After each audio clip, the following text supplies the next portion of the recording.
अच्छा next question पूछते हैं, right the Lewis structure of the following. Sulphur, देखो मैंने ये बहुत इंपॉर्टेंट है, यहीं से आ जाएगा। देखो अब सल्फर किस कैटेगरी में आ रहा है, देखो इस कैटेगरी में ऑक्सीजन है ना, तो सल्फर का बना सकते हो। फिर क्या पूछ रहा है, S+2। अब मैं थोड़ा सा और डिटेलिंग आपको देता हूं जो मैं आपको पिछली क्लास में दे रहा था। सल्फर, सल्फर ये सबको पता है ग्रुप 16 का है। अब देखो ध्यान से, सल्फर, सल्फर है आपका ग्रुप 16 का एलिमेंट। देखो ध्यान से, ये बहुत इंपॉर्टेंट है, इसके बिना आपको नहीं समझ आएगा ये चैप्टर। 16th ग्रुप का है, और अगर इसको कॉरस्पॉन्डिंग देखो, ये पहला पीरियड होता है, ये सेकंड पीरियड होता है, ये थर्ड, ये फोर्थ, ये फिफ्थ, ये सिक्स और एक 7th पीरियड और होता है। इसका जर्नल इलेक्ट्रॉनिक कन्फिग्रेशंस भी आपको आने चाहिए। जर्नल, जर्नल मतलब आउटर, आउटर इलेक्ट्रॉन। इसकी आउटर इलेक्ट्रॉनिक कन्फिग्रेशन होती है NH2Np1, इनकी होती है NH2Np2, NH2Np3, NH2Np4, NH2Np5, NH2Np6।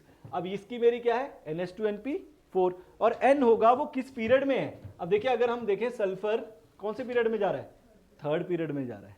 तो अगर मुझे सल्फर का इलेक्ट्रॉनिक कन्फिग्रेशन लिखना है, journal outer electronic 3s2 3p4, ये लिखूंगा मैं 3s2 3p4 इसके लिए, राइट। अब उससे बेनिफिट क्या होगा, देखो ध्यान से। अब 3s2 3p4, अब उसने कहा सल्फर +2 का लिखो, तो 2 इलेक्ट्रॉन लूज करेगा, राइट। तो लूज करेगा इस वाले से ऑर्बिटल, तो यहां से 2 लूज करवा दो, कितने बचे 3s2 3p2। तो अब सल्फर +2 को आप ऐसे लिखोगे, 4 इसके आउटर मोस्ट में इलेक्ट्रॉन है, 1 2 3 4 ऐसे। अब मैंने ऐसे क्यों लिखा, 3s2 आपको पता है s ऑर्बिटल का एक बॉक्स होता है और p ऑर्बिटल के 3 बॉक्स होते हैं। तो s में कितने इलेक्ट्रॉन है, 2, p में कितने हैं, 2। तो ये 2 मैंने ऐसे लिखे अनपेयर्ड, और ये मैंने ऐसे लिखा हुआ लोन पेयर, ये वाला। चाहे आप ऐसे लिख लो, चाहे चारों इकट्ठे, जहां मर्जी लो, डजंट मैटर। ल्यूइस ऐसे नहीं कहता कि ऊपर नीचे जहां मर्जी लिख लो, कहता आगे पीछे लिख लो, जो मर्जी लो, कोई डजंट मैटर। नेक्स्ट देखो, अल्मीनियम +3। अब अल्मीनियम को देखो कहाँ, ये रहा अल्मीनियम, कहाँ पे है अगेन, ये थर्ड पीरियड में। थर्ड पीरियड में अल्मीनियम के कॉरस्पॉन्डिंग 3s2 3p1, तो अल्मीनियम होगा 3s2 3p1। और अल्मीनियम +3 कहता है, +3 मतलब तीनों इलेक्ट्रॉन लूज कर गया, तीनों लूज कर गया, तो क्या रह जाएगा, 0, कुछ भी नहीं बचा। मतलब इससे पहले जो बचेगा, अल्मीनियम से पहले कौन है, अल्मीनियम सारा 0 हो चुका। अल्मीनियम से पीछे नोबल गैस कौन सी है, नियॉन, तो बचेगा नियॉन। तो इसको आप कुछ नहीं लिख सकते, अल्मीनियम के आउटर मोस्ट नहीं है, तो आप इसको ऐसे ही छोड़ दोगे। और अगर और थोड़ा डिटेल में जाना है, तो आप अल्मीनियम का इलेक्ट्रॉनिक कन्फिग्रेशन लिख सकते हैं, 1s2 2s2 2p6 3s2 3p1, 2 4 10 12 13, 3 electron lose कर गया, तो देखो क्या बन गया, 1s2 2s2 2p6, 10 रह गए, नियॉन ही तो है ये, ओके। ऐसे लिखा जाता है, राइट। तो ये आपको समझ आ जाएगा। अब आते हैं ड्रॉ द ल्यूइस स्ट्रक्चर्स। अब आते हैं ड्रॉ, ल्यूइस स्ट्रक्चर कैसे ड्रॉ करते हैं, बेसिक चीजें हमें पता लग गई हैं।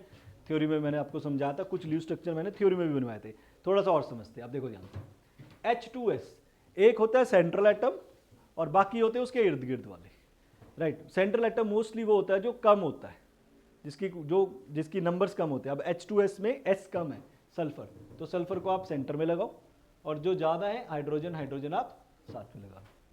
अब हाइड्रोजन के पास तो एक ही इलेक्ट्रॉन होता है, हाइड्रोजन इज 1, तो उसका आउटर मोस्ट आप ऐसे लिख दोगे बस। ल्यूइस ने कहा था कि हाइड्रोजन डुप्लेट कंप्लीट करता है, बाकी सारे एलिमेंट 8 इलेक्ट्रॉन्स कंप्लीट करते हैं। अब सल्फर को देखते हैं, सल्फर दोबारा देखें, मैंने यहाँ पे बताया आपको सल्फर, सल्फर कैसा होता है, ऐसा होता है, ये 3s2 3p4, इस वाले में, इस कैटेगरी में सल्फर, यहाँ भी बनाया था मैंने को 3s2 3p4। तो अब सल्फर क्या करेगा, सल्फर का है 3s2 3p4। अब ध्यान से देखना, मेरी बात ध्यान से सुनना। p में मैक्सिमम कितने इलेक्ट्रॉन होते हैं, 6। अगर इसको 2 इलेक्ट्रॉन मिल जाए तो इसका ऑक्टेट कंप्लीट हो जाएगा, need 2 electron to complete octet, right. तो 2 इलेक्ट्रॉन का जरूरत है, तो वो क्या करेगा। अब देखो ये जो 3s2 है, ये 3s2 ऐसे है, और 3p4 ऐसे है, 1 2 3 4। हाँ, अब ध्यान से देखना, ये है लोन पेयर, 2 इकट्ठे वाले इलेक्ट्रॉन्स को लोन पेयर बोला जाता है, तो उसको मैंने ऐसे लिख दिया, हमेशा लोन पेयर इकट्ठे लिखा जाता है। और ये 2 कौन से हैं, unpaired, these are unpaired, this is lone pair, ये लोन पेयर है, तो लोन पेयर, अब दो अनपेयर्ड है उसको मैंने ऐसे मार्क कर दिया, ये रहा। अब सल्फर को कितने इलेक्ट्रॉन चाहिए थे? 2, तो उसने क्या करा, एक इसके साथ शेयर किया, एक इसके साथ शेयर किया। अब इसके देखो 8 पूरे हो गए, देखो 1 2 3 4 5 6 7 8 हो गया ऑक्टेट कंप्लीट। इस हाइड्रोजन के 2 पूरे हो गए क्योंकि हाइड्रोजन डुप्लेट कंप्लीट करता है। यही इसका ल्यूज डॉट स्ट्रक्चर है, बेसिक स्ट्रक्चर मैंने आपको बताया, बिल्कुल बेसिक। ऐसे ही बनते हैं सारे, बट थोड़ा स्पीड अप पे बनाने, इतना स्लो नहीं चलना है। नेक्स्ट देखते हैं SiCl4। SiCl4 अगेन सिलिकॉन सबसे कम है तो वो सेंट्रल एटम होगा, ठीक है जी। सिलिकॉन किस कैटेगरी में आता है देखते हैं, ये रहा। क्या है इसका, NH2 NP4, N क्या है 3, तो 3s2 3p4, 3s2 3p4। कितने इलेक्ट्रॉन की जरूरत है, 3p4 नहीं, 3s2 3p2 सॉरी 3p2। कितने इलेक्ट्रॉन की जरूरत है, 4 इलेक्ट्रॉन की जरूरत है, राइट। अब देखो ध्यान से देखना क्या होता है, ये 3s2 ऐसे है, 3p2 ऐसे है, राइट, ऐसी है। अब सिलिकॉन को कितने इलेक्ट्रॉन की जरूरत है, 4। हमेशा मैंने कहा था ल्यूज स्ट्रक्चर में बॉन्डिंग जो बनती है वो अनपेयर्ड इलेक्ट्रॉन से बनती है, ध्यान रखना इस बात का, अनपेयर्ड। ये अनपेयर्ड है, क्या ये अनपेयर्ड है, नहीं, ये पेयर्ड है। तो सिलिकॉन क्या करेगा, ये इसकी ग्राउंड स्टेट है, अलग आगे थ्योरीज में ये कई बार चेंज हो जाएगा, फिर ये एक्साइटेड स्टेट में जाएगा, ये अपने इलेक्ट्रॉन्स को अनपेयर्ड करेगा। क्या करेगा, यहां से, पर अनपेयर्ड वही कर पाएंगे जिनके आगे ऑर्बिटल खाली होता है, जैसे ये 3p है, ये 3s है, ये 3d है। 3d एग्जिस्ट करता है, इलेक्ट्रॉनिक कन्फिगरेशन देखिए 5 ऑर्बिटल होते हैं 3d में। ये क्या करेगा, ये वाले इलेक्ट्रॉन को यहां जंप करा देगा। खैर इसमें मुझे 3d की जरूरत नहीं थी, यहां से एक इलेक्ट्रॉन को इधर जंप करा देगा, ये वाले को खाली है ना। कितने अनपेयर्ड हो गए उसके पास, 4, 1 2 3 4, 4 अनपेयर्ड हो गए। और क्लोरीन कितने हैं यहाँ पे, 4। तो देखो कैसे बनेगा स्ट्रक्चर, सिलिकॉन ऐसे लिखेंगे और 4 अनपेयर्ड उसके ये रे। क्लोरीन अगर आप देखो यहां है, क्लोरीन के पास है NH2 NP5, ध्यान से देखना NH2 NP5। तो क्लोरीन जो है वो ऐसा है, क्लोरीन जो है 3s2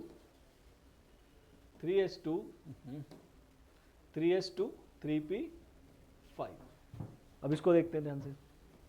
हर चीज के पीछे लॉजिक ऐसा नहीं है कि आपको हमने कहा कि आज से ये बनाना स्टार्ट कर दो तो आपने भी वही बनाना स्टार्ट कर दिए और रट्टे मारते गए, नहीं। 3s2 3p5 ये रहा। इसके पास कितने अनपेयर्ड हैं, 1। और वैसे भी इसे एक ही इलेक्ट्रॉन की जरूरत है, 3p5 5 है तो 6 चाहिए, तो एक ही इलेक्ट्रॉन की जरूरत है। वो क्यों करेगा अपने आप को अनपेयर्ड, जब चाहिए उसको एक। तो वो क्या करता है, सिलिकॉन को कहता है भाई मैं तो एक ही इलेक्ट्रॉन शेयर कर सकता हूं तेरे साथ, क्योंकि मुझे तो एक की जरूरत है। सिलिकॉन कहता है ठीक है भाई तू एक दे दे, तेरे जैसे मैं 4 और बुला लेता हूं, 3 और बुला लेता हूं। तो वो 3 और बुलाता है, 3 और आ जाते हैं क्लोरीन अपना एक इलेक्ट्रॉन लेके, राइट। एक क्लोरीन यहां पे लगा लो ऐसे, तो ये बॉन्ड का फॉर्मेशन होता है। तो अब देखो सल्फर के 8 पूरे हो गए, क्लोरीन के भी 8 पूरे हो गए। ये है ल्यूज डॉट स्ट्रक्चर, राइट। और अगर देखा जाए तो ऐसे बना सकते हो, क्लोरीन क्लोरीन क्लोरीन क्लोरीन 8 8 8 8 8। ये है ल्यूज डॉट स्ट्रक्चर। बहुत स्लो करवा रहा हूं मैं आप, ताकि अच्छे से समझ आए। Next is BeF2। अब ध्यान से देखते हैं BeF2। अब BeF2 को अगर आप देखो third part, BeF2, right. Fluorine तो अभी मैंने बताया, फ्लोरीन तो सिंपली होता है 2s2 2p5। इसको कितने इलेक्ट्रॉन की जरूरत है, 1। तो ये 1 की बात करें। बेरिलियम देखते हैं कहाँ है, बेरिलियम ये रहा बेरिलियम। बेरिलियम के आउटर मोस्ट पे कितने हैं, 2। इनका इलेक्ट्रॉनिक कन्फिगरेशन होता है NH2, राइट, NH2। कौन से ऑर्बिटल में है ये, 2 ऑर्बिटल में, राइट। तो क्या होगा देखते हैं। हाँ, बेरिलियम इज 2s2 2s2 का मतलब सिर्फ 2, लेकिन अनपेड तो है ही नहीं। क्या करेगा ये, 2s से अगला ऑर्बिटल कौन है, 2p। तो ये क्या करेगा, एक इलेक्ट्रॉन को p ऑर्बिटल में जंप करा देगा। हो गए 2 अनपेड, हो गए 2 अनपेड, हो गए 2 अनपेड। तो बेरिलियम क्या करेगा, 2 अनपेड ये रे, फ्लोरीन का एक एक आउटर मोस्ट में होता है। हेलोजन क्या, ये अब मैं रिडॉक्स में भी आपको समझाया होगा, बताया होगा कि जो हेलोजन है उनका वैलेंसी 1 होता है। तो जो वो वैलेंसी आपको बताया रिडॉक्स में, वही ये इनका आउटर मोस्ट इलेक्ट्रॉन लिखना है, वही चीज़ें हैं सारी जितनी मैंने बताई हैं। ये राइट बन गया। इसके तो 8 पूरे हो जाते हैं, 6 यहाँ पे होते हैं, इसके बाद 2 8 इसके पूरे हो जाते हैं इसके, लेकिन इसके 8 पूरे नहीं हैं। यही लिमिटेशन है, this is limitation of Lewis dot structure. Lewis dot structure की ये लिमिटेशन है कि BF2 में 8 पूरे नहीं है सेंट्रल एटम के, फिर भी इसका स्ट्रक्चर एग्जिस्ट करता है, ये मतलब है राइट। BF2 हो गया। उसके बाद हमारा एक और है CO3-2। CO3-2 तो मैंने आपको बना के दिखाया था, जो मैंने पहला लेक्चर आपको थ्योरी का दे रखा उसमें CO3 बना के दिखाया था मुझे। मैं इसका बना देता हूँ, CH मिथेनोइक एसिड का। इसका देखो HCOOH। वैसे तो जितने भी एल्डिहाइड कीटोन्स एसिड्स हैं उनका स्ट्रक्चर सीधा सीधा आपको लर्न होना चाहिए, वो आएगा ही आएगा आपको ऑर्गेनिक केमिस्ट्री में, पर फिर भी बना कैसे देखो। कार्बन, मैंने कहा था ऑक्सीजन और हाइड्रोजन जहाँ पे आ जाए ना मोस्टली इकट्ठे चलते हैं, तो ऑक्सीजन और हाइड्रोजन को एक साथ ले लो, एक ऑक्सीजन एक हाइड्रोजन, हाँ, और एक ऑक्सीजन एक हाइड्रोजन, ये ऐसे चलना है। अब देखो कार्बन के आउटर मोस्ट में होते हैं 4, ये ले, हाइड्रोजन के आउटर मोस्ट में होता है 1, तो इसने अपना डुप्लेट कंप्लीट कर लिया जी, क्लोज। ऑक्सीजन के आउटर मोस्ट में होते हैं 6, ऐसे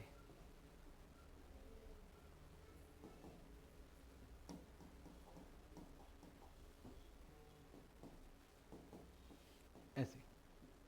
हाइड्रोजन के आउटर मोस्ट में 1।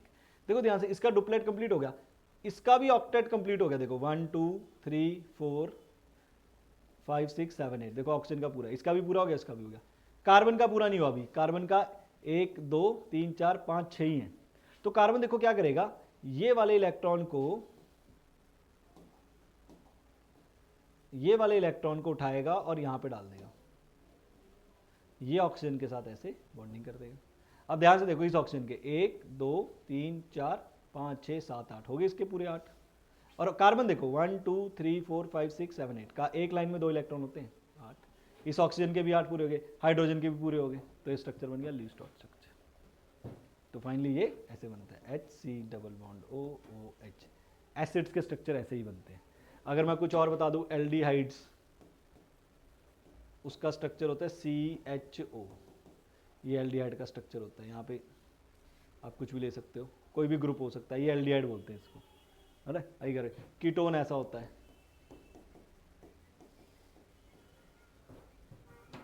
राइट। ये है ल्यूइस डॉट स्ट्रक्चर, मैंने आपको बना। कार्बोनेट का इंपॉर्टेंट है, रेजोनेंस भी इसका इंपॉर्टेंट है, वो मैंने आपको थ्योरी में भी करवा दिया था, वो जरूरी है। ये चीज़ बहुत इंपॉर्टेंट है, इसकी प्रैक्टिस बहुत जरूर करो, नहीं समझ आए दोबारा करो, पूछो। ये समझ आ गया, चैप्टर समझ आ गया, इसका मतलब राइट। डिफाइन ऑक्टेट रूल, ये आपको मैंने बता रखा था, ऑक्टेट रूल किसे कहते हैं, स्टार्टिंग में बताया था 8 इलेक्ट्रॉन कंप्लीट होने चाहिए राइट।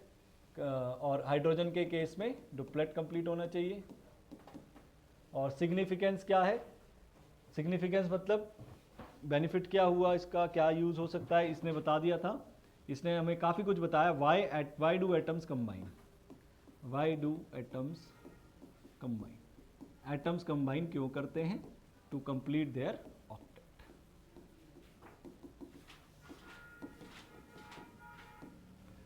लिमिटेशन क्या थी, लिमिटेशन अगर आपको याद हो, एक्सपेंडेड ऑक्टेट याद है। कुछ ऐसे मॉलिक्यूल हैं, एक्सपेंडेड ऑक्टेट, कुछ ऐसे मॉलिक्यूल हैं जिनका ऑक्टेट कंप्लीट 8 से ज़्यादा है पर फिर भी एग्जिस्ट करता है, जैसे PF5, ये बताया था मैंने। इसमें 8 से ज़्यादा इलेक्ट्रॉन है, 10 हैं, फिर भी ऑक्टेट पर एग्जिस्ट करता है, पर ऑक्टेट रूल ने नहीं कहा था। और नो लेस देन 8 इलेक्ट्रॉन, ये भी था ना, लेस देन 8 इलेक्ट्रॉन, जैसे BF2। ऑक्टेट 8 नहीं है पूरे बी में बेरिलियम के, अभी बताया 4 ही है ना, 4 ही तो है, 2 4 पर फिर भी एग्जिस्ट करता है, राइट। और ऑड इलेक्ट्रॉन मॉलिक्यूल ये भी बताया था, NO ऑड इलेक्ट्रॉन, 7 इलेक्ट्रॉन है ऑड इलेक्ट्रॉन मॉलिक्यूल, राइट। और क्या बताया था, शेप्स के बारे में नहीं बताता हमें, ये शेप्स के बारे में कोई आइडिया नहीं है ल्यूस का, तो ये इसकी लिमिट है। हाँ, एक था आपका नोबल गैसेस भी बॉन्ड बनाती हैं, जैसे जेनॉन फ्लोराइड ये फॉर्मेशन करती है, पर ऑक्टेट ने कहा था नोबल गैसेस नहीं बॉन्ड बनाती, तो ये these are the some of the limitation, right. Right the favourite factor that formation of ionic bond. Ionic bond के लिए पहला फेवरेट फैक्टर है कि जो कैटायन बनेगा उसकी लो आयोनाइजेशन एंथैल्पी होनी चाहिए, लो आयोनाइजेशन एंथैल्पी। देखो कैटायन आयनिक बॉन्ड ऐसे बताया था मैंने आपको, सोडियम लूज करता है तो इसे बोलते हैं कैटायन, इसे बोलते हैं कैटायन। तो ये जो कैटायन बन रहा है इसका आयोनाइजेशन एंथैल्पी कम होना चाहिए, और आयोनाइजेशन एंथैल्पी किसे कहते हैं, एनर्जी रिलीज्ड या amount of energy required, amount of energy required to remove electron. इस इलेक्ट्रॉन को निकालने के लिए जितना एनर्जी चाहिए होगा उसको कहते हैं आयोनाइजेशन एंथैल्पी। वो क्या होनी चाहिए, कम, ताकि आसानी से इलेक्ट्रॉन निकल जाए, ज़्यादा जोर लगाना ना पड़े। सेकेंड, जो एनायन बन रहा है उसकी हाईली नेगेटिव होनी चाहिए electron gain enthalpy, electron gain enthalpy. क्यों, अब जब ये लूज करेगा तो क्लोरीन एक इलेक्ट्रॉन गेन करता है, इसे कहते हैं एनायन। अब ये एनायन आसानी से इलेक्ट्रॉन गेन कर ले उसे कहते हैं हाईली नेगेटिव, ये होना चाहिए। उसके बाद तीसरी कंडीशन, जो लैटिस बनेगा, लैटिस एंथैल्पी, वो हाई होनी चाहिए, ताकि जो ये दोनों आपस में बॉन्ड बना, देखो नेगेटिव पॉजिटिव आगे दोनों आपस में क्लोज आएंगे एंड दे मेक बॉन्ड। इसे इसका जो ढांचा बनेगा ऐसा कुछ होता है, राइट, ऐसे ढांचा बनेगा, ये लैटिस है, इसे ढांचा कहते हैं लैटिस। ये लैटिस हाई होनी चाहिए ताकि ये टूटे ना, दोबारा से बैक टू ना चल जाए। तो these are the 3 favourable condition to make a bond ionic, right, favourable conditions. Discuss the shape of the following with the VSEPR theory. अब वेस्पर थ्योरी ने क्या कहा था, वैसे मैंने वो पिछली थ्योरी में आपको चार्ट दिखाया था उसका, उसमें भी आप समझ सकते थे, और अभी मैं दोबारा बता देता हूं। जो पहले हमारे पास 2 केसेस हैं, पहले 3 केसेस हैं रादर, ये विदाउट लोन पेयर है। तो उन विदाउट लोन पेयर बॉन्ड हो, लोन पेयर ना हो तो क्या स्ट्रक्चर हो, तो वो आपको मिनिमम याद होना चाहिए। देखो एक एक करके करते हैं। अब बेरिलियम क्लोराइड मैंने पीछे बनाया था, ये था बेरिलियम क्लोराइड। सबसे पहले आपको पता होना चाहिए कि इसमें लोन पेयर है या नहीं। कई शॉर्टकट्स हैं मार्केट में मतलब बुक में कई शॉर्टकट्स हैं, पर मैं शॉर्टकट्स पे नहीं जाता, क्योंकि थ्योरेटिकल तो चैप्टर उस पर मैं शॉर्टकट मारूँ, शॉर्टकट तो मैं न्यूमेरिकल्स पे मारूँ ना, बड़ी बड़ी कैलकुलेशन पे मारूँ।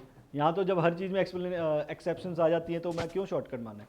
तो मैंने आपको बार बार कहा था कि हम चलेंगे प्रोसीजर से, हमें कैसे पता लगेगा इसमें लोन पेयर है या नहीं। तो उसके लिए क्या करेंगे, मैंने अभी आपको पीछे टेबल दिखाया था बेरिलियम का, राइट। अगर आपको टेबल याद है तो होना ही चाहिए, नहीं तो क्लासिफिकेशन वाला चैप्टर तो होना ही नहीं है। बेरिलियम इज 1s2 2s2, यही होता है बेरिलियम। ये आउटर मोस्ट है तो मुझे इसकी जरूरत नहीं होती, सिर्फ मुझे इसकी जरूरत है। तो 2s2 ये रहा मेरा, अभी बताया मैंने जस्ट, और अगला खाली है 2p, तो एक इलेक्ट्रॉन आगे जंप कर जाता है। अच्छा याद करना, जंप तभी करेगा जब अगर वो बॉन्ड, जितने उसे बॉन्ड बनाने हैं, अब क्लोरीन यहाँ पे 2 बैठे थे तो उसको 2 बॉन्ड बनाने थे, इसलिए उसने खाली करा, अपने एक जंप कराया। अब ये 2 इलेक्ट्रॉन क्लोरीन के 2 बॉन्ड के साथ, क्लोरीन था हमारा, देखो अगर मैं क्लोरीन बनाऊं 3s2 3p5, ये 3s2 है, 1 2 3 4 5, इसके साथ ये बॉन्ड बना लेगा। एक और क्लोरीन होगा 3s2 3 5, ये रहा, ये वाला बॉन्ड इसके साथ बना लेगा। तो दोनों बॉन्ड बचे। क्या बेरिलियम के पास कोई लोन पेयर बचा? लोन पेयर मतलब 2 इलेक्ट्रॉन बचे हैं जो बॉन्ड नहीं बना रहे कहीं। सबने तो बॉन्ड बना लिया, इसने भी बना लिया, इसे खाली पड़ा बाकी तो सारा। इसका मतलब बेरिलियम क्लोराइड में ऐसे बना स्ट्रक्चर और नो लोन पेयर, कोई लोन पेयर नहीं है। और बॉन्ड पेयर कितने हैं? 2 बॉन्ड पेयर। तो ये स्ट्रक्चर कुछ ऐसा है, ऐसे खड़ा हुआ है ऐसे, ना ऊपर लोन पेयर है ना नीचे लोन पेयर है, ना सिर्फ बॉन्ड बने हुए हैं 2, राइट। तो अभी मैंने आपको बताया था, वेस्पर थ्योरी ने कहा था valence shell electron pair repulsion. तो रिपल्शन तो होगा नहीं कहीं पे क्योंकि लोन पेयर है नहीं, सिर्फ इनमें रिपल्शन होना है। तो इसको बोलते हैं लीनियर स्ट्रक्चर।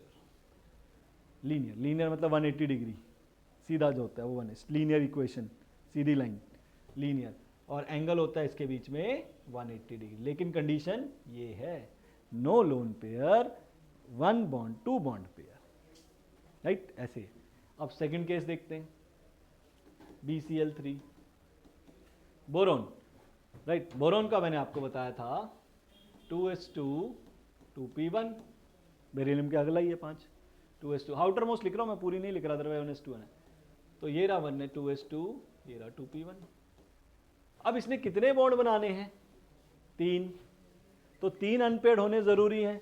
तो वो क्या करेगा, एक इलेक्ट्रॉन को जंप करा देगा यहाँ पे, जाओ जी आप जंप करो, यहाँ जंप हो गए। अब 3 साथ में क्लोरीन बैठे हैं, वो तीनों इसके साथ बॉन्ड फॉर्मेशन कर लेंगे। इसका मतलब बोरोन के साथ 3 बॉन्ड फॉर्मेशन हुआ, और जिसमें कि कोई भी बॉन्ड पेयर नहीं है, लोन पेयर नहीं है, सॉरी बॉन्ड पेयर नहीं, लोन पेयर नहीं है। देखो लोन पेयर बचा यहाँ पे कोई बोरोन का, कोई है नहीं है ना।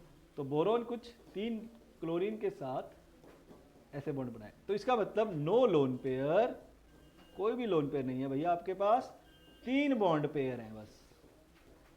तो ऐसे स्ट्रक्चर को बोलते हैं ट्रायगोनल प्लेनर, क्योंकि ट्रायगोनल है, ट्रायगोनल फॉर्मेशन हो रहा है, और प्लेन है मतलब एक ही प्लेन में होता है ये।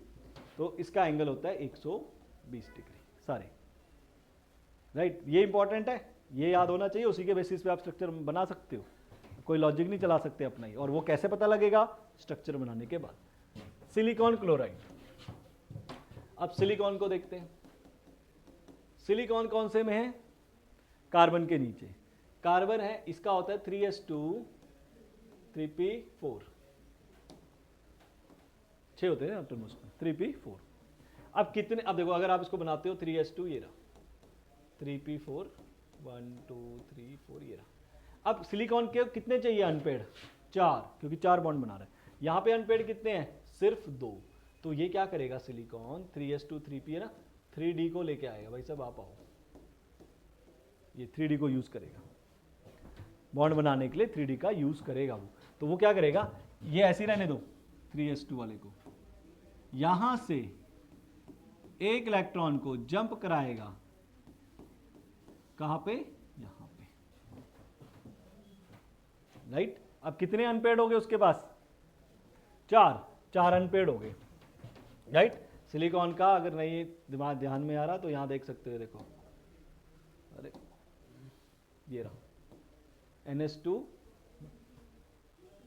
NP2, हाँ मैंने गलत लिख दिया, 4, चेक कर लो, NS2 NP2, हाँ NP2, sorry NP2। Silicon carbon के साथ है, 1s2 2s2 2p2, हाँ ठीक है, यही आएगा, यहाँ पे तभी गड़बड़ होगा। तो इसका मतलब क्या गड़बड़ हुआ, क्या गड़बड़ हुआ, ये 3s2 3p2, फिर यहाँ जंप कर जाएगा इलेक्ट्रॉन, इसकी जरूरत नहीं पड़ेगी, यहाँ इलेक्ट्रॉन जंप कर देगा, 1 2 1 2, ये रहा। तो ये वाला इलेक्ट्रॉन 3s वाला कहाँ जंप कर जाएगा? यहाँ पे बस, तो इसकी जरूरत नहीं पड़ेगी हमें। कितने अनपेड हो गए? 4। अब 4 क्लोरीन के साथ ये बॉन्ड बना लेगा, ये वाला हटा देता हूं यहां से, ये देखो यहां से ये इलेक्ट्रॉन उठा, यहां चला गया। अब 4 क्लोरीन इसके साथ ऐसे बॉन्ड कर देंगे, तो सिलिकॉन 1 2 3 4 ऐसे बनाते हैं। अब क्या कंडीशन बना इसका कि नो लोन पेयर, कोई भी लोन पेयर नहीं है, लेकिन 4 क्या है? बॉन्ड पेयर, 4 बॉन्ड पेयर है, तो ऐसे स्ट्रक्चर को बोला जाता है टेट्राहेड्रल। क्या बोला जाता है? टेट्राहेड्रल। और इसका एंगल होता है 109 डिग्री, राइट।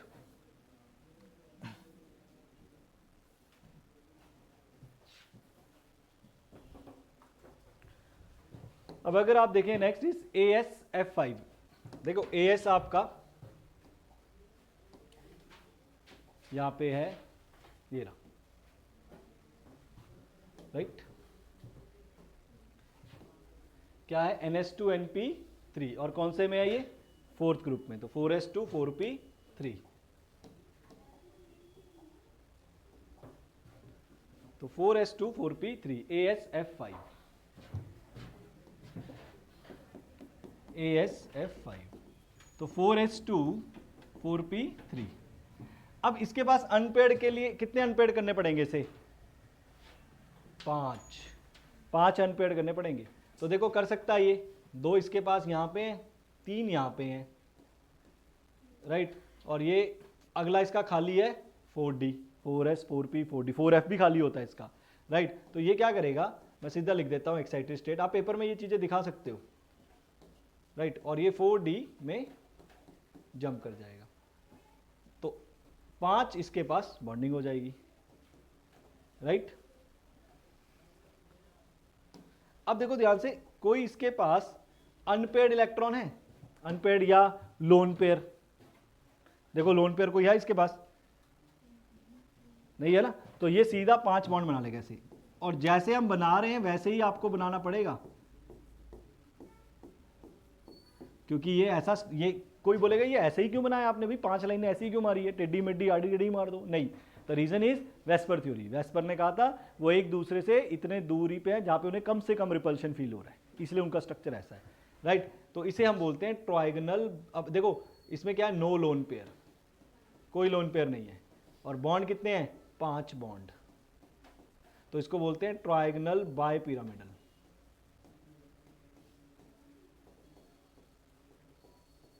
बायपिरामिडल इसलिए क्योंकि ये जो 5 हैं इनको सबको आप ऊपर को जोड़ोगे तो दैट बिकम्स पिरामिड, और ये नीचे को जोड़ोगे एक और पिरामिड बनेगा, तो 2 पिरामिड बन सकते हैं, दैट्स वाई ट्रायगोनल बायपिरामिड। सारे के सारे केसेस देखो नो लोन पेयर के हैं, एक बॉन्ड तो हो नहीं सकता, 2 3 4 5, 2 वाला लीनियर, 3 वाला ट्रायगोनल, 4 वाला टेट्राहेड्रल, 5 वाला ट्रायगोनल बायपिरामिडल, राइट। और 6 वाला भी मैं लिख देता हूं कि नोट करके एक बात और लिख देते हैं कि अगर आपके पास नो लोन पेयर हुआ, कोई भी लोन पेयर नहीं दिखे, 6 बॉन्ड पेयर दिखे, तो उसे हम ऑक्टाहेड्रल बोलते हैं,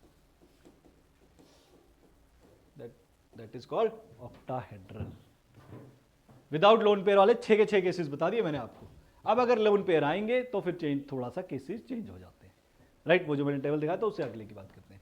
अब आगे आता है हमारा नेक्स्ट, कौन सा पूछा उसने? H2S एंड PH3, इसको देखते हैं। H2S and PH3,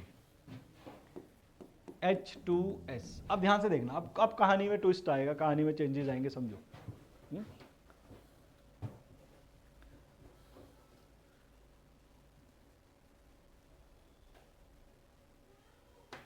H2S। अब देखिए सल्फर पे आते हैं दोबारा। Sulphur is 3s2 3p4, 3s2 3p4। अब ध्यान से देखें, सल्फर को कितने बॉन्ड बनाने हैं हाइड्रोजन के साथ? 2, तो उसे अनपेड कितने चाहिए होंगे? 2। तो वो अपने आप को अनपेड क्यों करेगा बाकियों को? 2 अनपेड ऑलरेडी है तो सही, कुछ नहीं करेगा। हाँ यहाँ पे 2 लोन, तो ये केस आ गया 2 लोन पेयर और 2 बॉन्ड पेयर।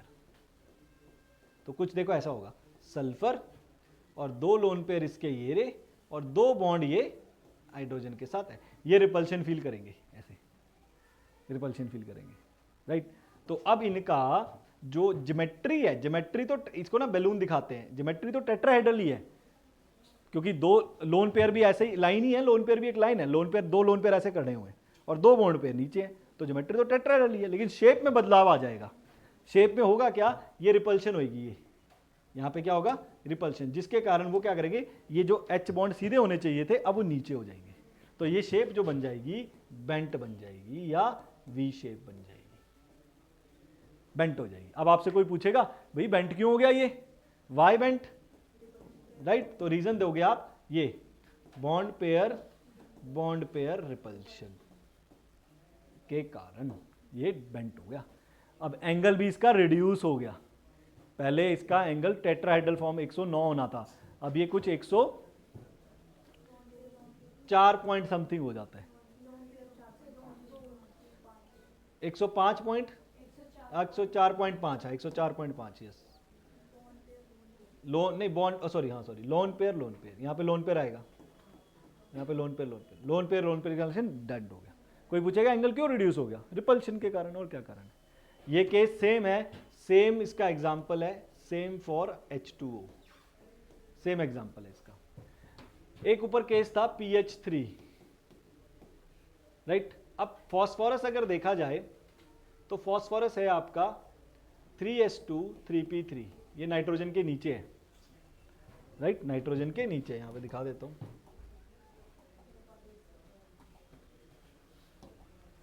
ये वाला, ये रहा NS2 NP3 और N इस केस में है 3, तो 3s2 3p3,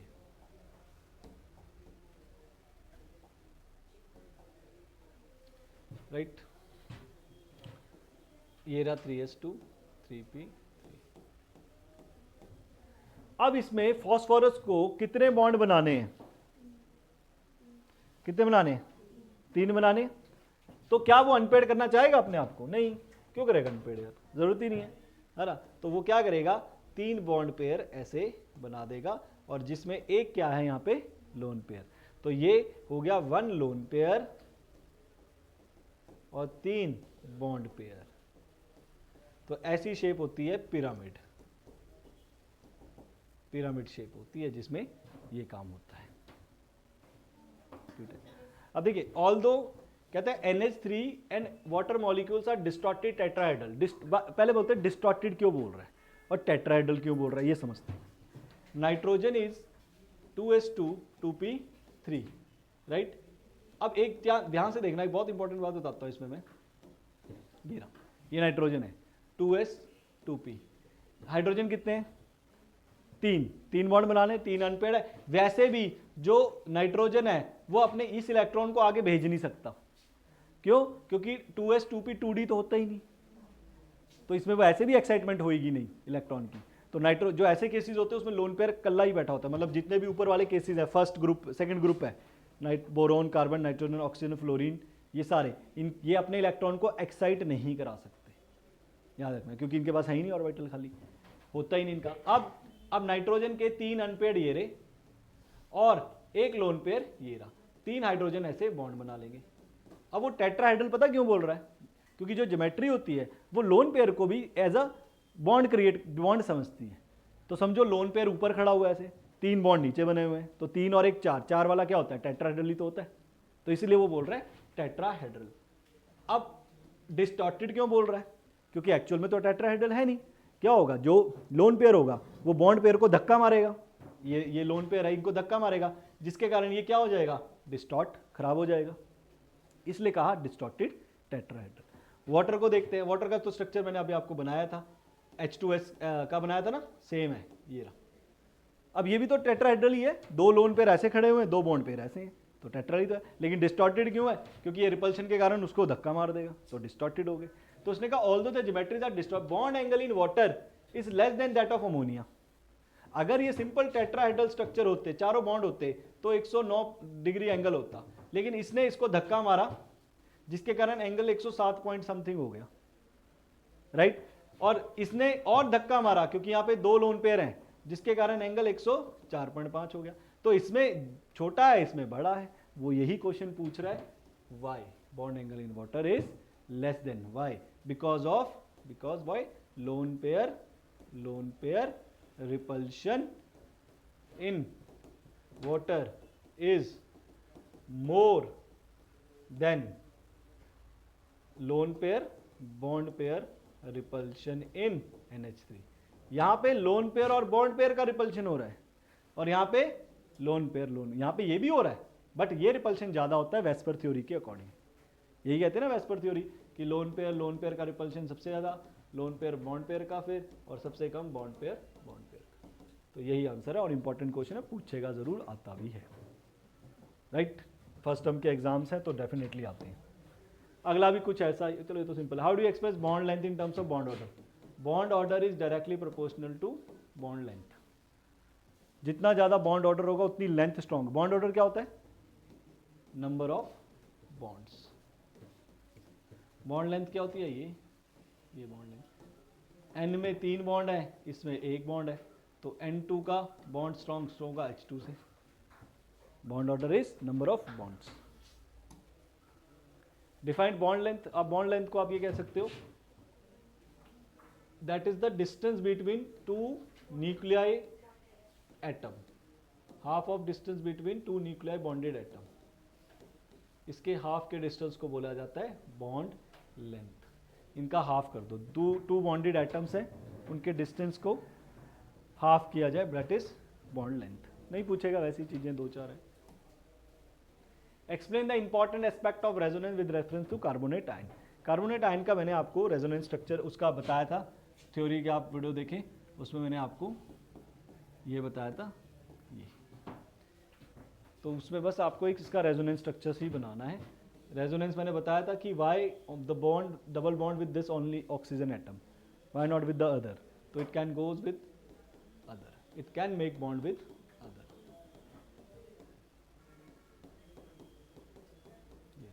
और हाइब्रिड स्ट्रक्चर मैंने बताया था कि तीनों के पास बॉन्ड घूम रहा है,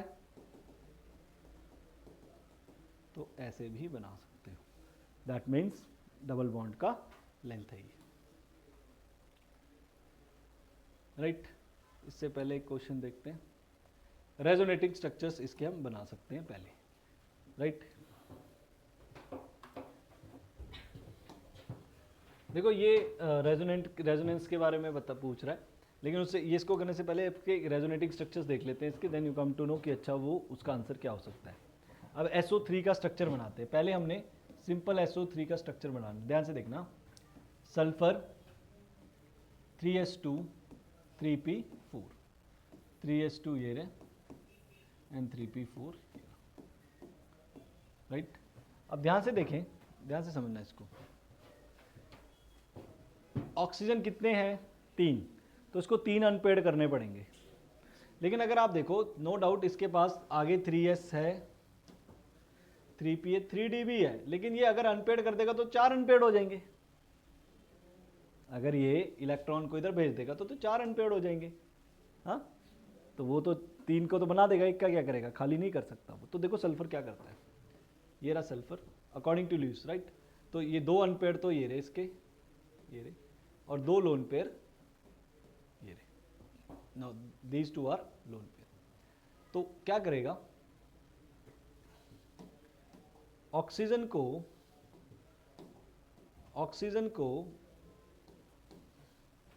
S3O ये रहे, राइट, 2 लोन पेयर ये रहे और 2 अनपेड ये रहे। ठीक है, ऐसा नहीं होता कि लोन पेयर लिखो अनपेड अलग लिखे जाते, नहीं, वो आपके समझने में है कौन सा लोन पेयर है कौन सा अनपेड है। राइट, अच्छा, ऑक्सीजन के भी आउटर मोस्ट में 6 इलेक्ट्रॉन्स होते हैं, इसके भी 6 होंगे।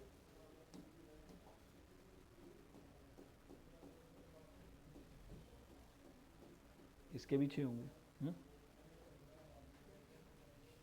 अब ये बॉन्डिंग क्या करेगा, पहले ये 2 अनपेड, हमेशा बॉन्ड अनपेड से बनता है। किससे बनता है? अनपेड। तो ये 2 बॉन्ड, ये वाले 2, ये 2 बॉन्ड ये रहे, और ऑक्सीजन के 2 अनपेड से बन गए। ऑक्सीजन भी सेम ही होता है। ऑक्सीजन क्या होता है? 2s2 2p4, ये ऑक्सीजन बेसिकली, ये ऑक्सीजन, तो 2 अनपेड हो गए, ये तो बन गया। अब देखो सल्फर के 8 पूरे हो चुके हैं, 1 2 3 4 5 6 7 8। इस ऑक्सीजन के भी पूरे हो गए, 1 2 3 4 5 6 7 8। तो 1 सल्फर और 1 ऑक्सीजन तो खुश हो चुका है, लेकिन 2 ऑक्सीजन अभी भी बाकी हैं, लेकिन SO3 एग्जिस्ट तो कर रहा है। तो क्या होता है, यहाँ पे बनता है डेटिव बॉन्ड, कोऑर्डिनेट बॉन्ड, जो मैंने आपको बताया था। ये क्या करेगा, सल्फर इसको लोन पेयर डोनेट नहीं करेगा, सिर्फ कहेगा यूज कर लो जब तक जरूरत है, उसके बाद जब मुझे जरूरत होगी I can take it back. इसे कहते हैं डेटिव बॉन्ड, कोऑर्डिनेट बॉन्ड। तो ये स्ट्रक्चर बनता है। अब देखो, मैं रेजोनेंस का डिटेलिंग है, बट वो मैं ऑर्गेनिक में समझाऊंगा अच्छे से कि रेजोनेंस कॉन्जुगेशंस क्या है, कॉन्जुगेशन में ऑल्टरनेट क्या क्या होते हैं वो। लेकिन यहाँ पे सिर्फ इतना समझो।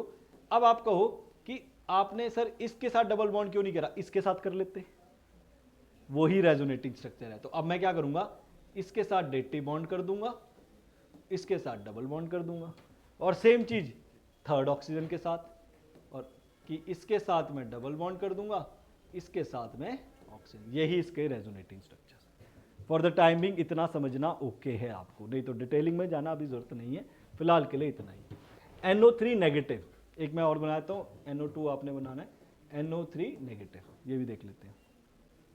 Nitrogen is 2s2 2p3, right. अब 2s2 है, ये रे, 3 अनपेयर्ड हैं, ये रे, राइट। अब चाहिए हमें ऑक्सीजन। अब ऑक्सीजन 3 है, तो नाइट्रोजन ये रहा, 3 ऑक्सीजन ये रहे। अब 3 अनपेयर्ड नाइट्रोजन, देखो एक लोन पेयर ऐसे बनाएगा, 3 अनपेयर्ड ऐसे बना देगा। ऑक्सीजन के पास 2 अनपेयर्ड होते हैं, 2 लोन पेयर होते हैं, ये लिखा हुआ देखो, 2 अनपेयर्ड 2 लोन पेयर। यहां भी सेम।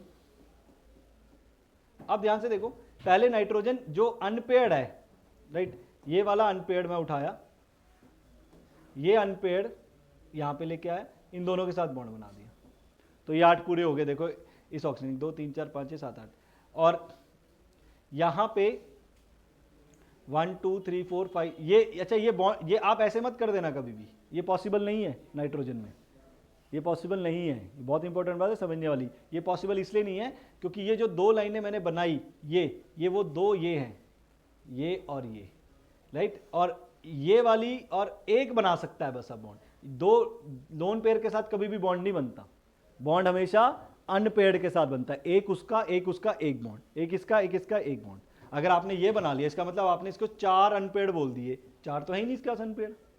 ये बात को ध्यान रखना, ये कभी भी नाइट्रोजन हमेशा बॉन्ड ऐसे बनाएगा, लोन पेयर को डोनेट कर सकता है बस, ये फॉर्मेशन, या ये फॉर्मेशन कर सकता है, ये फॉर्मेशन कर सकता है, कभी भी ऐसा नहीं बना सकते आप उसके 4 bond, not possible at all, right. तो ये बॉन्ड हो गया। अब इसके हो गए, अब देखो इसने ये कर दिया। अब ये जो इसके पास लोन पेयर बचा था, ये इसको एज अ कोऑर्डिनेट बॉन्ड बना देगा, बन गया ना कोऑर्डिनेट बॉन्ड उसके साथ। अब इसके भी पूरे हो गए, देखो 1 2 3 4 5 6, और इसके 2 तो अपने ही थे 8, इसके भी 8 हो गए। नाइट्रोजन के कितने हैं, 1 2 3 4 5 6 7, इसके पूरे नहीं हुए। ये एक बॉन्ड इसके साथ बनाएगा, ये लो, देखो ऑक्सीजन के पास 6 होते हैं, ये रहा 1 2 3 4 5 6, एक बॉन्ड इसके साथ बना लिया। अब नाइट्रोजन के भी पूरे हो गए, देखो 1 2 3 4 5 6 7 8। प्रॉब्लम किसकी हुई, इस ऑक्सीजन के पूरे नहीं हुए, देखो 1 2 3 4 5 6 7, इसके पूरे हो गए, इसके पूरे हो गए। ये नाइट्रोजन ने देखो ऐसे बनाया बॉन्ड, जो लोन पेयर था नाइट्रोजन का ये वाला, ये इसने ऊपर वाले को डोनेट किया, और जो 3 बचे थे, 3 में से 2 के साथ इसके साथ बॉन्ड बनाया, और एक इसके साथ बॉन्ड बना दिया, ये बॉन्ड हुआ है, जिससे से ये दोनों का बॉन्ड फॉर्मेशन ऑक्टेट कंप्लीट हो गया। इसका अभी भी बाकी है। ध्यान से देखो यहाँ पे क्या लगा हुआ है, नेगेटिव। नेगेटिव मतलब इस एटम, इस मॉलिक्यूल के पास एक इलेक्ट्रॉन कहीं से आया हुआ है, तो वो भी तो देंगे इसको, तो वो नेगेटिव हम देंगे इस ऑक्सीजन को, ये। तो अब पूरे हो गए 8 उसके, देखो, राइट। तो अब इसका लीव स्ट्रक्चर कैसे बनेगा जी। अब आप देखो, ये काम आपने इसके साथ किया हुआ है, ये वाला। अब आप किसके साथ यूज करोगे, नाइट्रोजन, ये रहा। अब ये आप डबल बॉन्ड को इधर शिफ्ट कर दो, सिंगल को इस पे नेगेटिव लगाना है, और इसको यहां शिफ्ट कर दो। और क्या कर सकते हो, ये डबल बॉन्ड इसके साथ शिफ्ट कर दो, राइट, और इसके साथ कर यहां पे नेगेटिव इधर लगा दो। ये पॉसिबिलिटी होने वाली है, राइट। ये होते हैं resonating structures, right. Use Lewis symbol to show electron transfer between the following atoms. देखो पोटेशियम, अब ध्यान से देखो, मैंने आपको पहले भी बताया था, ग्रुप 1 के जो एलिमेंट हैं, और ग्रुप 2 है, ग्रुप 3 है, राइट, ग्रुप 13 है, करते करते ग्रुप 13 आता है, 14 आता है, 15 आता है, 16, 17, 18। ओके, तो ये ग्रुप आपको पता होना चाहिए। इनके लिखा ही था अभी, पिछली आपने स्लाइड देखी होगी, उसमें मैंने आपको बताया था कि बोरोन है, कार्बन, नाइट्रोजन, ऑक्सीजन, सल्फर इसके नीचे है। हाँ, ये सारे सेकंड ग्रुप के हैं, ये थर्ड ग्रुप में आ जाते हैं। तो ये जो इनका वैलेंस, ये दो गेन करते हैं और ये क्या करते हैं, ये वन लूज करते हैं, 1 इलेक्ट्रॉन। ये वन लूज करते हैं, ये गेन करते हैं, राइट। पीरियोडिक टेबल जो मैंने अभी आपको पीछे स्लाइड में भी दिखाया था, उसमें आपको याद रखना है। तो लिथियम जो पोटेशियम क्या करेगा, 2 लूज करेगा। पोटेशियम देखो क्या होता है, अगर इसका जो आउटर इलेक्ट्रॉनिक कन्फिग्रेशन देखें, जनरली होता है इनका NS1। तो ये सेकंड में है, ये थर्ड में है, ये फोर्थ, तो इसका होगा 4s1। अब ये दो सल्फर को तो 2 इलेक्ट्रॉन चाहिए, तो उसे 2 पोटेशियम बुलाने पड़ेंगे, एक से तो बात नहीं होगी। तो पोटेशियम है, ये 1 इलेक्ट्रॉन लूज करेगा, 4s0 हो जाएगा। एक और पोटेशियम आएगा, वो 4s0 लूज कर देगा, राइट। सल्फर, अब पोटेशियम को ऐसे लिखा जा सकता है, कैसे कि 1 इलेक्ट्रॉन लूज करके वो K प्लस बन जाएगा, राइट। और 2 K आएंगे तो 2 इलेक्ट्रॉन लूज होंगे, 2 K आ जाएंगे। सल्फर है, वो क्या करेगा, 2 इलेक्ट्रॉन गेन करेगा और 2 -2 बना देगा। अब 2 K और 1 S दोनों मिलके कौन सा कंपाउंड बनाएंगे, K2S। और the best way to how the compound form, potassium लिखो, सल्फर लिखो, इसकी वैलेंसी लिखो, इसकी वैलेंसी लिखो, इसकी वैलेंसी लिखो, इसकी दो, ये 2 गेन करता है तो 2 वैलेंसी, पोटेशियम 1 गेन करता है तो 1 वैलेंसी, और क्रॉस मल्टीप्लाई कर दो तो ये हो जाएगा। बट उसका लीव स्ट्रक्चर ये है, राइट, लीव स्ट्रक्चर ये है। सिमिलरली कैल्शियम, कैल्शियम कहाँ पे है, यहाँ पे है। कैल्शियम 2 लूज करता है, ये सारे NS2 हैं, तो ये 2 इलेक्ट्रॉन लूज करते हैं। और साथ में ऑक्सीजन, ऑक्सीजन 2 गेन करता है, तो कैल्शियम 2 लूज करेगा, ऑक्सीजन 2 गेन करेगा, राइट। और वो ऐसे बॉन्ड बना लेंगे, क्योंकि दोनों का वैलेंसी 2-2 है, तो 2-2 कैंसिल हो गया, 1 ही बचेगा,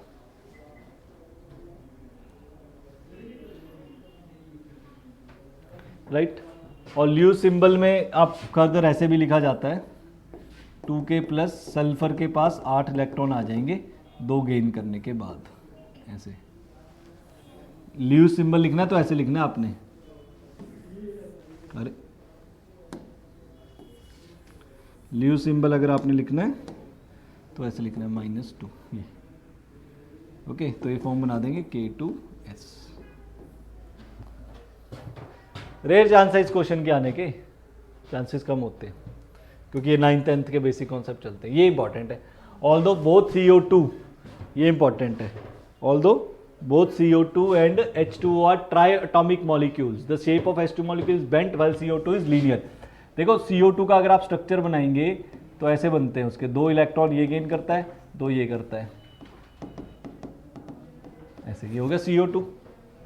अब इसके पास सेंट्रल एटम है, ये कोई लोन पेयर नहीं है, नो लोन पेयर, राइट। इसलिए इसका स्ट्रक्चर, इसलिए एंगल कितना होता है, 180 डिग्री, इसलिए इसका स्ट्रक्चर हो गया लीनियर। अगर लोन पेयर ना होता तो वो स्ट्रक्चर लीनियर ना होता। कैसे, जैसे H2O, H2O का स्ट्रक्चर आप सबको पता है, ऐसा होता है, और यहाँ पे 2 लोन पेयर होते हैं। अब लोन पेयर और बॉन्ड पेयर का क्या होता है, रिपल्शन, क्या होता है इनका, रिपल्शन, इसलिए शेप क्या हो जाती है, बेंट। पहले भी मैंने आपको बताया, पानी की जो शेप है मॉलिक्यूल के वाटर की, बेंट है। Now this explain on the basis of dipole moment. Okay, चलो ये मैंने आपको वेस्पर थ्योरी के बेसिस पे बताया था, this is on the basis of VSEPR theory. Reason देखो यही लिखना आपने, जो कह रहा है ना क्या लिखा, अगर वेस्पर थ्योरी है तो ये रीजनिंग लिखनी है और ये स्ट्रक्चर बनाना, फुल नंबर मिलेगा, डोंट वरी। लेकिन अगर मुझे डाइपोल मोमेंट के बेसिस पे लिखना है तो अगर आप देखें इनके बीच में डाइपोल मोमेंट का डायरेक्शन इधर है, बिकॉज ऑक्सीजन इज, ये लिखेंगे डाइपोल मोमेंट का रीजनिंग आप, oxygen is more electronegative than carbon, right. therefore direction of dipole moment is towards oxygen, right। but there are two oxygen present. There are two oxygen present on opposite sides. Opposite side of what? Opposite sides of carbon. The presence of oxygen on both the side of carbon makes the dipole moment cancel each other. That resultant dipole moment is 0. Why? Because the presence of two oxygen atom on the opposite sides of carbon attract the electron pair towards itself. Right? जो oxygen है वो इधर एक electron इधर को खींचेगा, एक इधर को खींचेगा, बट वही बात है ना, there are two oxygen on opposites of carbon that are pulling electron towards each other, है ना, towards each other, and therefore net dipole moment is 0. Net dipole moment is 0 and structure is linear.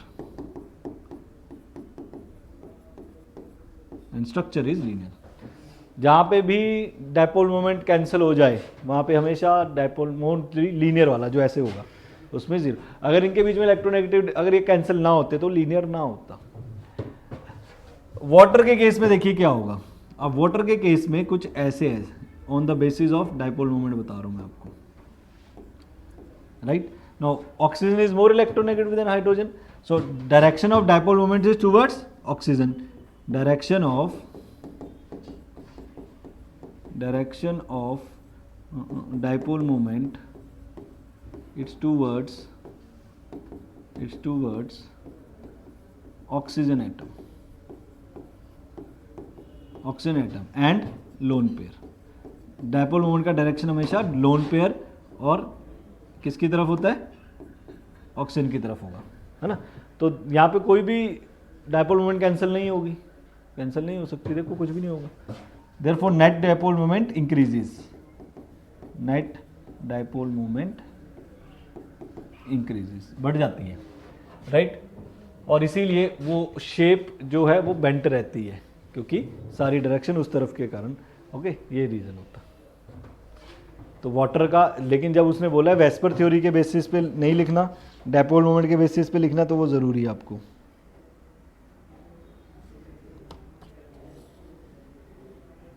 Right और एक बात और लिख सकते हैं, अगर इसका डायपोल मोमेंट कैंसिल नहीं हो रहा तो OH बॉन्ड होगा not in straight line,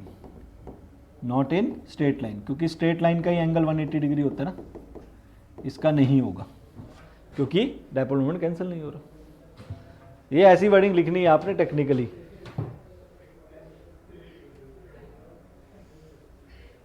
time तो खराब है. Right the significance and application of dipole moment. Dipole moment आपको क्या बताती है? सबसे पहले ये आपको बताती है आयनिक करैक्टर. कोई बॉन्ड में आयनिक करैक्टर कितना, ionic character present in covalent bond. Covalent bond में आयनिक करैक्टर कितना है, सबसे पहले डायपोल मोमेंट. डायपोल मोमेंट है क्या? वो यही है कि dipole moment basically gives information about the ionic character in covalent bond. Covalent bond में आयनिक करैक्टर कितना है उसके बारे में हमें डायपोल मोमेंट बताती है. राइट और एप्लीकेशन है इसका.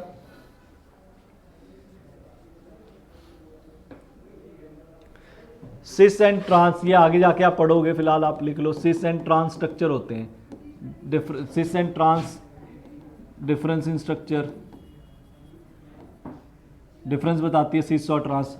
एक्चुअली क्या होता है, दो टाइप के स्ट्रक्चर्स होते हैं सिस और ट्रांस. ये होता है ज्योमेट्री, मॉलिक्यूल्स की ज्योमेट्री. आपने देखा होगा मेडिसिन कई सिलेंड्रिकल होती हैं, कई सर्कुलर होती हैं, कई ट्रायंगुलर होती हैं. ऐसा क्यों? उनका मन थोड़ी करा कि आज चल सिलेंडर की शेप मिल रही है, चक्का आज पिज़्ज़ा टाइप मेडिसिन बना देते हैं. नहीं, उनका कारण होता है कि क्यों वो उस शेप में बन रही है. ओके तो वो सिस एंड ट्रांस पढ़ेंगे तब देख लेंगे उसमें हमारा क्या है.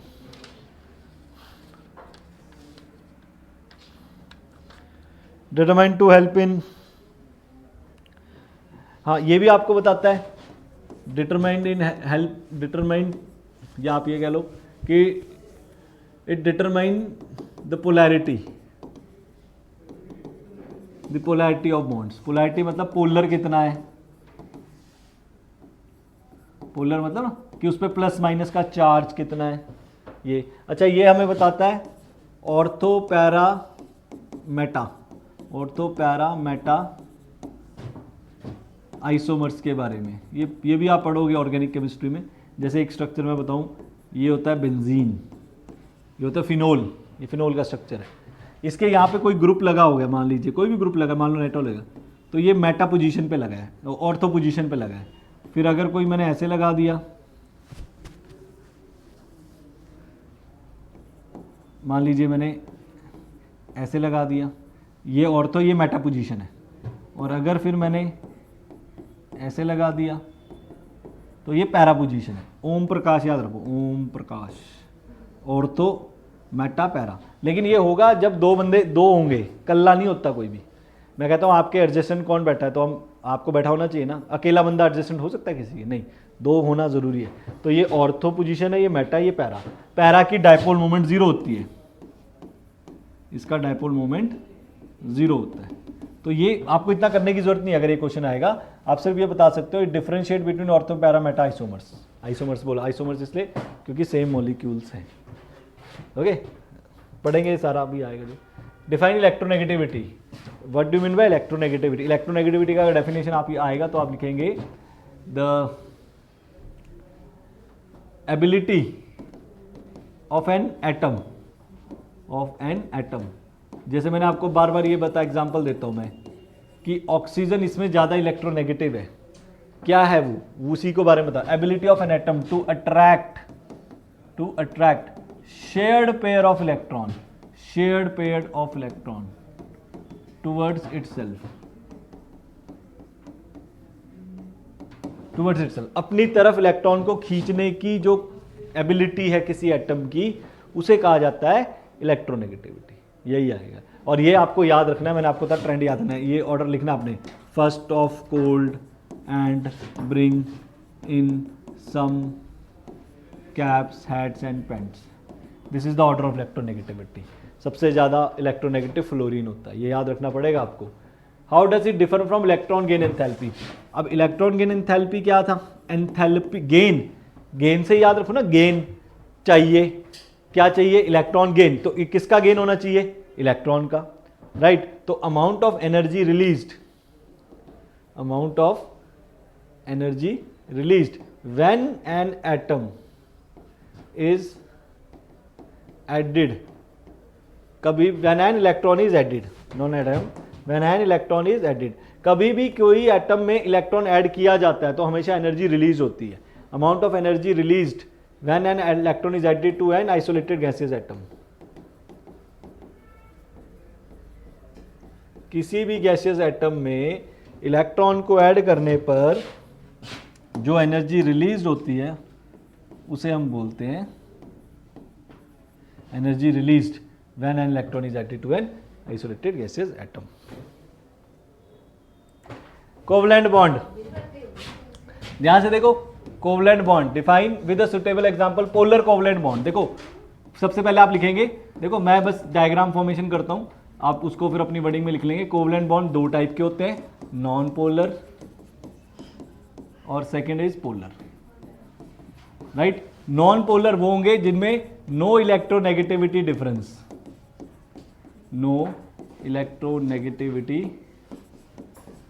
डिफरेंस बिटवीन एटम्स, कोई डिफरेंस नहीं होगा, मतलब नो या लो इलेक्ट्रोनेगेटिविटी डिफरेंस। जैसे कि CH4 है ना, CH4 कार्बन 4 हाइड्रोजन है, तो ये पोलर नहीं है, नॉन पोलर। कार्बन और हाइड्रोजन एक दूसरे के इलेक्ट्रॉन नहीं खींच सकते, तो उसे हम नॉन पोलर बोलेंगे।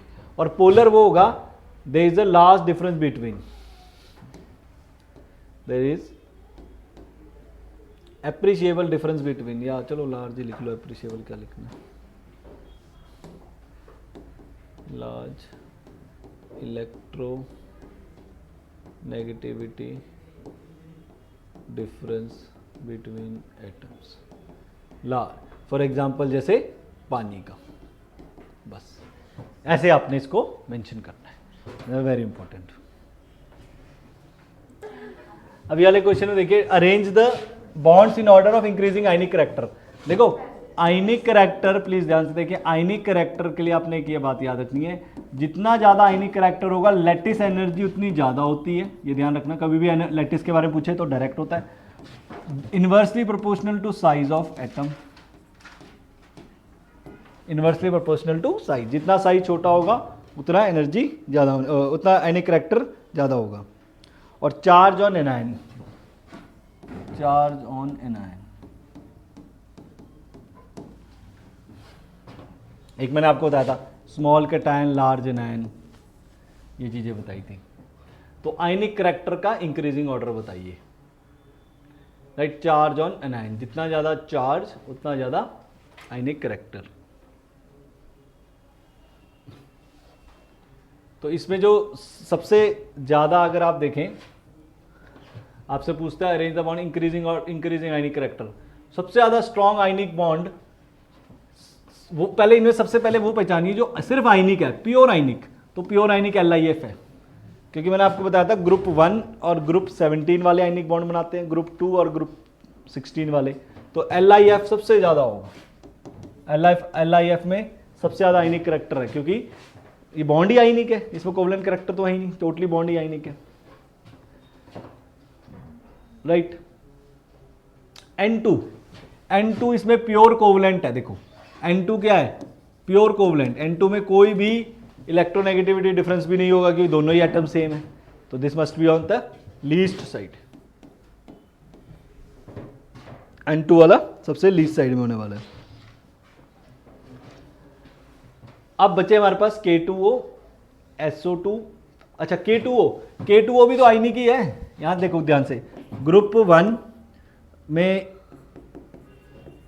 पोटेशियम हीरा और यहां पे ऑक्सीजन है ना, ये कौन सा ग्रुप 16 ऑक्सीजन हीरा, इनमें भी आयनिक बॉन्ड है, ऑक्सीजन और पोटेशियम, लेकिन साइज बड़ा लिथियम और फ्लोरीन का है, इसलिए उसका आयनिक करैक्टर ज्यादा हुआ K2O से। देखो ना, साइज ऑफ एटम, राइट। तो यहां पे आएगा आपका K2O, क्लियर है, K2O सेकंड में आएगा, पोटेशियम नीचे है, पोटेशियम का साइज बड़ा है, देखो पोटेशियम नीचे है ना, तो मैंने बताया साइज ऑफ एटम, एटम का साइज बड़ा होगा तो आयनिक करैक्टर कम होगा, तो पोटेशियम नीचे इसलिए उसका आयनिक करैक्टर कम है LIF से। चलिए नेक्स्ट, SO2 और ClF3। SO2 प्योर वो है, मोस्टली कोवलेंट करैक्टर होगा, मोस्टली, सारा नहीं पर थोड़ा होता, और यहां पे होगा ClF3, ये थोड़ा आयनिक है इससे ज्यादा। ये ऑर्डर है आपका, इंपॉर्टेंट क्वेश्चन है ये, राइट। दो तो मैंने आपको बिल्कुल, 4 तो आपको बिल्कुल श्योर पता होने चाहिए, ये और ये, क्योंकि ये प्योर आयनिक, ये प्योर कोवलेंट। ये वाला इससे क्यों है, क्योंकि इसका साइज बड़ा है पोटेशियम का लिथियम से, इसलिए वो इनवर्सली प्रोपोर्शनल होता है आयनिक करैक्टर, तो ये भी श्योर है। बचे ये दो, SO2 में थोड़ा कोवलेंट करैक्टर है, कैसे अब ClF3 ये देखो 3, ये आपके अब चलो इसका ना सारा उस पर डिपेंड करता है, सारा उस पर डिपेंड करता है कौन से ग्रुप से उठाया, कौन से ग्रुप से नहीं उठाया। ग्रुप 17 में है फ्लोरीन क्लोरीन, यहां पे है, ग्रुप 16 में है ऑक्सीजन और सल्फर। तो ये डिफरेंस और ये डिफरेंस देखो, ये डिफरेंस देखो, SO2 और ClF3। अब यहां पे आयनिक करैक्टर इसलिए ज्यादा है क्योंकि यहाँ पे 3 फ्लोरीन लगे हुए हैं, देखो, और फ्लोरीन ज्यादा इलेक्ट्रोनेगेटिव होता है क्लोरीन से, इसलिए वो ज्यादा बॉन्ड खींचेगा इलेक्ट्रॉन का। और यहाँ पे सिर्फ 2 लगे हैं, तो ऑक्सीजन भी नो डाउट सल्फर के इलेक्ट्रॉन खींचेगा, बट 2 होने के कारण तो ये करैक्टर आता है, इंपॉर्टेंट है। और क्वेश्चन आता भी है, ये पहले बता रहा हूं मैं आपको। Now the skeleton section shown in below, but some of the bonds are shown incorrectly. ये इनकरेक्ट क्यों है? कार्बन की 4 वैलेंसी होती है, यहाँ पे 3 ही है, तो इसलिए इनकरेक्ट। 5, इसमें 5 दिखा दी उसने, वो भी इनकरेक्ट हो गई। But some of the bonds are shown, right the correct Lewis structure. तो लुईस स्ट्रक्चर करेक्ट क्या होगा? CH3, ये रहा, 4 बॉन्ड पूरे करो, और इसके भी 4 बॉन्ड पूरे करो। CH3 आ गया, COOH, अच्छा C डबल बॉन्ड OH है, ये एसिड का स्ट्रक्चर है, C double bond O, OH, 4 अब देखो कार्बन की वैलेंसी 4 है। स्ट्रक्चर एसिड का 10th में भी आपने पढ़ा ही होगा, एसिड कैसे बनते हैं। नहीं पता हो तो ऑर्गेनिक केमिस्ट्री में तो आएगा ही आएगा सारा, बट एज सच नहीं आएगा ये क्वेश्चन पेपर में।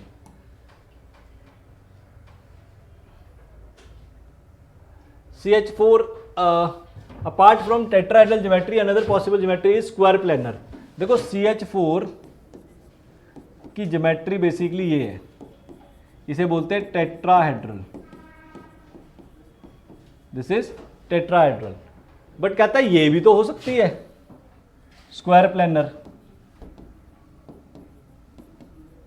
इसे स्क्वायर प्लेनर कहते हैं ऐसे। तो कहते हैं ये भी तो हो सकती है स्क्वायर प्लेनर।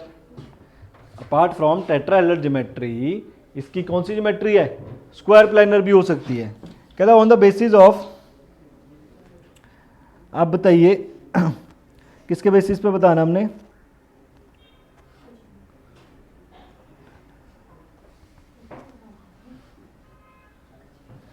कि बताओ स्क्वायर प्लेनर क्यों नहीं हो सकती ना, why is not square planar. पहली बात, जब कार्बन के चारों बॉन्ड देखे गए तो इसके बीच में जो एंगल था वो 109 डिग्री आया, 109 डिग्री। लेकिन स्क्वायर प्लेनर में एंगल कितना होता है, 90 डिग्री। ये 90 डिग्री पे होते हैं सारे, राइट। तो जो स्क्वायर प्लेनर ज्योमेट्री वेस्पर ने हमें बताई, वेस्पर थ्योरी ने, उसमें हमें दिखा कि कार्बन के बीच में चारों एंगल कितने हैं, 109 डिग्री पे, और स्क्वायर प्लेनर पे होते हैं 90 डिग्री पे। लेकिन जब ज्योमेट्रिकली उसकी ज्योमेट्री हमने देखी तो 109 डिग्री का एंगल दिखा, तो बाय डिफॉल्ट वो क्या होना चाहिए था, टेट्राहेड्रल। तो आपसे पूछेगा why it is tetrahedral, because all angles कितने के, 109, but in square planar it is 90 degree, but in square planar it is 90 degree.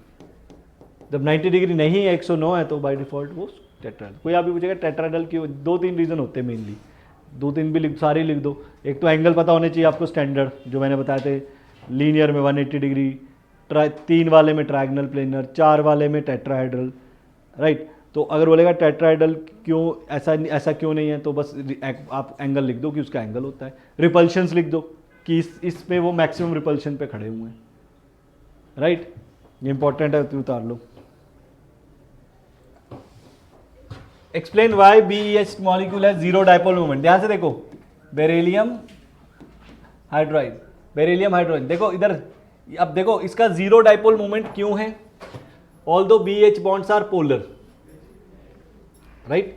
अब देखो डायपोल मोमेंट, हाँ डायपोल, बेरिलियम जो है वो हाइड्रोजन के साथ बॉन्डिंग कर रहा है, ओके, और हाइड्रोजन जो है वो बेरिलियम से ज़्यादा इलेक्ट्रोनेगेटिव है, राइट। तो वो क्या करता है, इसके इलेक्ट्रॉन अपनी तरफ खींचेगा, तो डायपोल मोमेंट का डायरेक्शन इधर होगा, इस डायपोल मोमेंट का डायरेक्शन इधर होगा, तो नेट डायपोल मोमेंट क्या होगी, कैंसल, नेट डायपोल मोमेंट क्या होगी, 0, राइट। देखो बॉन्ड्स पोलर हैं, BeH बॉन्ड पोलर क्यों है, क्योंकि हाइड्रोजन जो है वो मोर इलेक्ट्रोनेगेटिव है देन बेरिलियम, राइट, पुल इलेक्ट्रॉन टूवर्ड्स इटसेल्फ, अपनी तरफ को इलेक्ट्रॉन खींचेगा, therefore bonds polar. But net dipole moment is 0, क्यों, क्योंकि वो कैंसिल कर देंगे ना एक दूसरे को,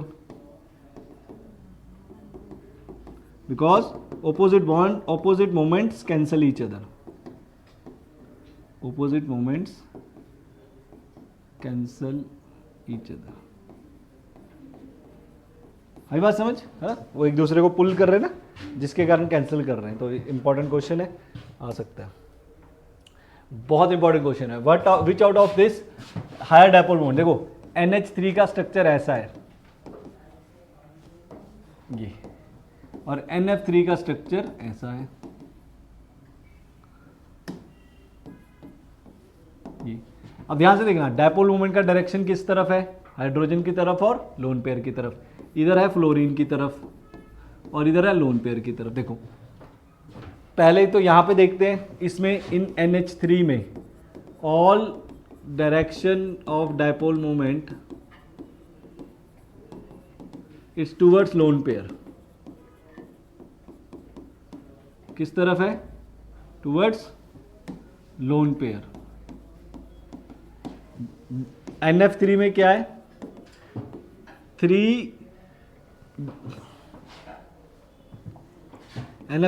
है? 3 डायरेक्शन फ्लोरीन की तरफ है, एक डायरेक्शन लोन पेयर की तरफ है, तो कहीं ना कहीं कैंसिल होंगे, सारा नहीं कैंसिल होगा, कुछ कैंसिल होगा, राइट।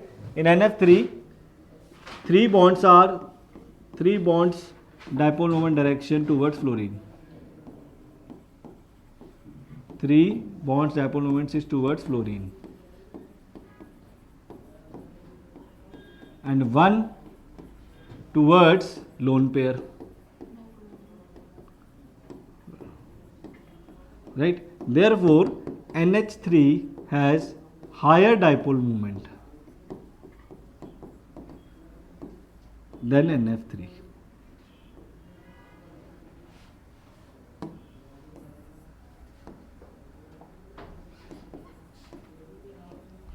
NF3 से ज्यादा, क्योंकि NH3 में सारी NH3 N की तरफ जा रही है, लोन पेयर की तरफ जा रही है। NF3 में कुछ नीचे जा रही है, कुछ ऊपर जा रही है, एक फ्लोरीन, तो इसलिए वो कैंसिल हो जाएंगी, तो लिटिल बिट कम हो जाएगा एज कंपेयर टू दिस। बहुत इंपॉर्टेंट क्वेश्चन है ये। What is mean by hybridisation of atomic orbital? ये नोट कर लीजिए आप। What do you mean by hybridisation? देखो अब इसमें आपने क्या क्या लिखना है। हाइब्रिड मैंने पिछले आपको वीडियो में इसका बता रखा था, intermixing of atomic orbitals. Intermixing of atomic orbitals को बोलते हैं hybridisation of nearly same energy, same energy के इंटरमिक्सिंग ऑर्बिटल। टाइप कौन सी होती है? SS, right. SS hybridisation, sorry SP hybridisation, SP2, SP3, SP3D, SP3D2, DSP2, ये भी बोल सकते हो। ये हाइब्रिडाइजेशन होती है। ये कब बनती है? जब 1s और 1p का ऑर्बिटल मिक्स होता है।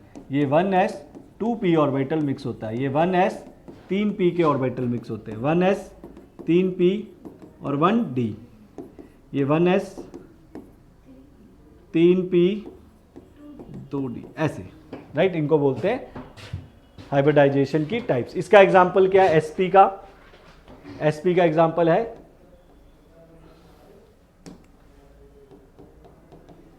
C2H2। याद रखना। देखो कैसे निकालनी है हाइब्रिडाइजेशन, मैं आपको बताता हूं एक तरीका, शॉर्टकट। आप सबसे पहले उसका स्ट्रक्चर बनाइए। क्या बनाइए? स्ट्रक्चर।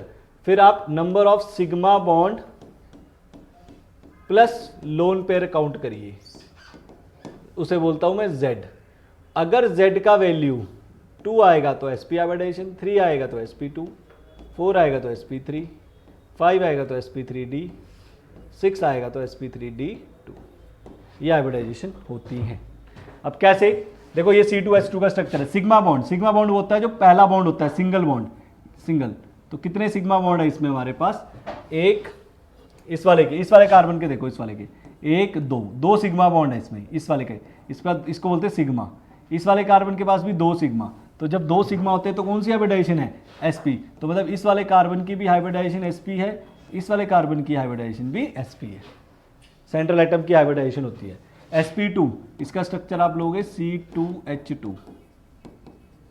ये अब इसका गिनो 1 2 3। दूसरा बॉन्ड नहीं गिनना, दूसरा बॉन्ड पाई होता है, पहला सिग्मा होता है। मतलब ये सिग्मा है, ये भी सिग्मा, ये भी सिग्मा, तो 3 सिग्मा। तो 3 सिग्मा के लिए SP2, तो इसका हाइब्रिडाइजेशन SP2, इसमें भी SP2।